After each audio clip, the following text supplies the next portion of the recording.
grand hall where the courtiers are gathered. And who has entered here? It's the bishop and the duke. And there's the duchess with her retinue. They promenade around the room to show off their finery. And it is splendid. As they pass, nodding their heads, the courtiers bow.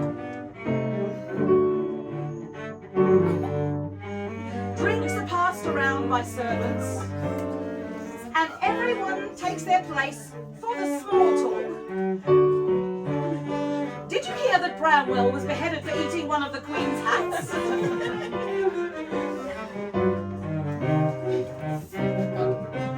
Well deserved, if you ask me, but then it was a very ugly hat.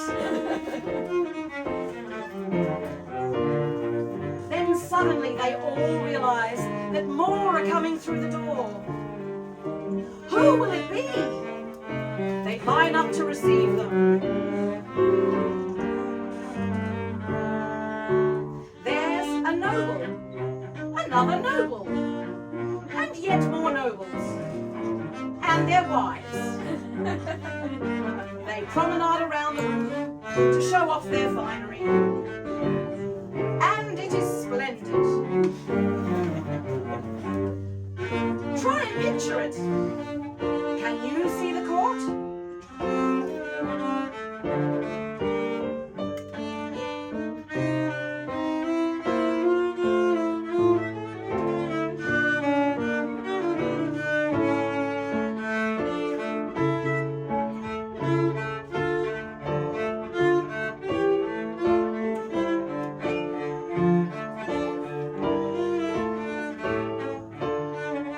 Then they realise that more are coming through the door. The ones they've been waiting for are finally here. It's the king and the queen, two princesses and a prince. All in the great hall bend the knee. There's the bishop and his wife. And the king thinks,